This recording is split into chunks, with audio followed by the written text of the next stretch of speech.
he feels that the community needs him, I want him to be able to pull out a book or go wherever he needs to learn to help. When I bring my mother in the classroom, she be a kind of afraid. No way. I say, the kids, they will not hurt you. They just like to have fun with you. And she still was afraid, and I said, work with them. And then she worked with them, and she begins to know their names. I didn't realize that I really was the first teacher. I didn't realize what I was doing at home was really so important. And when I bring her back to school, she's not afraid anymore. I always had to be invited or asked to come out. So now I don't wait for those type of things. I just get up and do it myself. Reading is everywhere. We know that children come to school with thousands of words. Our children come from preschool and sometimes into Head Start and then into kindergarten. And they are very highly motivated. They want to learn. And somewhere along the line when they get to second, third grade, no more. I don't want to do it anymore. They're tired. They are bored. But Follow Through is trying to alleviate this problem. We are trying to stop kindergarten dropout.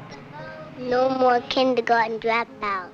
Wake me, shake me, don't let Follow through, me follow through, follow through, follow through, follow through, follow through, follow through, follow through, follow through, follow through, follow through. Parents have become aware that they can do something, that they can go back to school, that they can start over, that they can make decisions. They've made the decision to go back to school. They've made the decision to change the school in which their children are. I'm just telling you, it's rewarding. You're getting out of the house, you're doing something different, and you're not bored. And it doesn't take all of your time, just a little bit. And you'll find yourself, being rewarded with joy. When parents come in and volunteer, and we had a volunteer assembly and 63 parents had worked this year many hours, and when they see what they can do, it changes their whole attitude. My mother came to school and helped us bake a pie. The child now sees the parent as in partnership with their teacher, and the teacher in partnership with their parent. We use the recipe to see how much in it. Our main first goal is, of course, language. What a child can think, he can talk about. We use the measuring spoon and we use the measuring cup. And what he talks about can be written down for him to write and for him to read or for others to read to him. So a great deal of our work is done with making our own books. We use the children's own language, their own dictation. Chocolate cream pie is very good. And from this, we pick up needs that we see the children have, and we make this into a lesson. Do you like, by Betty, my book? We went to the A.P. In our program, the neighborhood is the curriculum. No one subject can be isolated. That's the reason we go into the community. That's the reason we work in committees. You can't teach reading in a meaningful context if you isolate it from math or science or social studies. They all tie in together. We use She values what he has to say because she writes it down. And this is very good because children right away, they'll say, I have a story to tell. You want to take my dictation? They see that really reading is nothing but what they have said. And all the mystery is taken out of reading. Then, of course, they're anxious to hear what did other people say. So that's when you introduce them to other books. And we speak of these children as authors, and they get so tickled. She went to the book herself, and she got it, opened the book, and then she started reading. So I said, oh, are you reading for me now? I said, why don't you tell me you're reading the book for me? Like she just reading but don't care whether I listen or not. I said, tell me you're reading the book for me now, because I'm going to listen. I'm going to even sit down and listen. The teachers are there with the children, not over them. It's important that you listen to what they're saying, and I think it works two ways. Once the children realize that somebody is going to listen to what they say, is going to think that what they say is important, then they're going to be coming up with important things. My son speaks up more now. If he has a question, he'll come to someone with it for an answer. Or if he has a problem, he will try to work it out himself. But if he just learned a new word and he wants to know the meaning, he'll go to the dictionary himself and try to find out. He's become very independent now, and I like that about him. As they move from grade to grade and as they grow and develop, they will learn that they can contribute and make changes in their own lives. They'll not be acceptors, but participators. And by the 3rd grade, I found out that my son had gone a long way, and I'm very proud. Follow through is beautiful. I bring my mother to school to see the books that I wrote on the shelf. And it made me want to get more involved. It made me start studying more so that I could help them. The children are very proud of their work, and they're always asking me to come in and see what they've done. They seem to work harder and feel better at what they're doing. I'm going to ask my mother, can she draw some pictures and help me with a book I'm going to make for the whole school to read. Our book about the community. Author Oscar Miles. I like that book. She's going to be happy about that. She would say, that's great. When they hear about all the things that go on in the classroom, they think that it's very, very loose. But it isn't. It takes a great deal of planning right from the top. A teacher must see children as capable leaders. There isn't a contest to see who can grab the power, but power is shared among all the adults and the children in that classroom. The children are responsible for a lot of the work that goes on. The ideas for what's going to happen comes from the children. They do a lot of the record keeping. They do a lot of the planning. The activities that the children do come up with have to be related to skills that I know they need. Our community walk. We went out on a walk and looked around the community.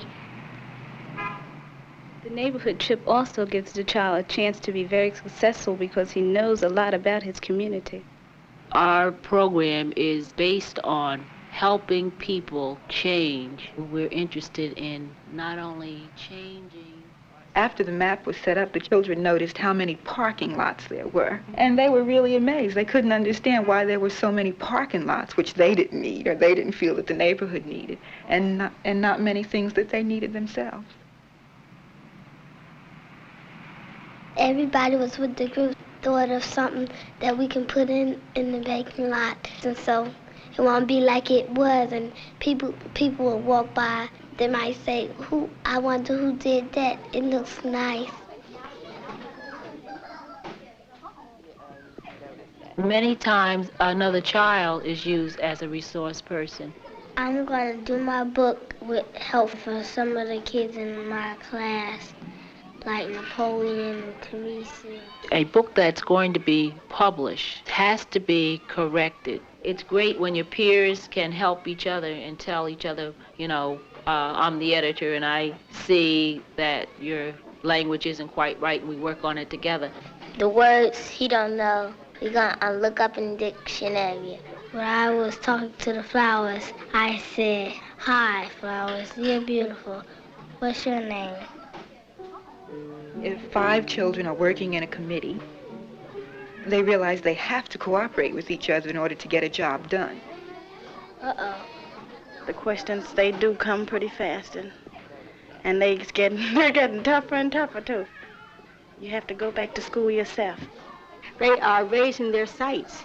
And as they raise their sights, their children's sights are going to be raised, too, because they see themselves being able to do a great deal more. Parents come in and out of the classrooms as they see fit, and we make them very welcome, and they see how much they are needed. And I think this is something that is needed all over the country. They had to struggle to say, I can do it, and to see themselves positively. Everybody has to reinforce each other. This is the thing, I think, in the future that's going to help communities. There is no challenge so great that she won't try, and I think Follow Through has a lot of credit for this, They give the child the motivational base that they need so that when they come upon a problem, it's not a problem, it's just a project that I must work on. When my children come home, they continue the follow-through learning. We sit down and we talk about things now more than we did before. And all the kids, they found the way, they did it themselves. So I grabbed them, give them a big kiss and a hug. Oh, it's wonderful, you got it, you know. My book might be a long story, might be a long book full of pages. Follow through. Follow through. I dance. Music into my feet. Remove the gas into my feet. Remove the gas into my feet. I go dancing down the street. And I dance like this, and I dance like this. I dance like this. What we do want out of this program is for it to expand, to grow, and to have latitude to spread. I wish I could see follow-through go all the way up to 8th grade. I started talking to some of the flowers and trees and things, talking about how they smell, how good they smell, and how beautiful they look. Then the teacher tells me to go ahead and hurry up. So I had to hurry up and get up with the group.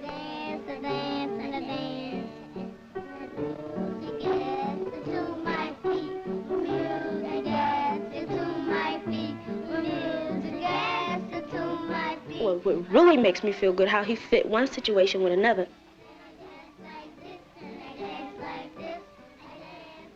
When I don't know a word, I write it on a piece of paper. I get it checked by my mother.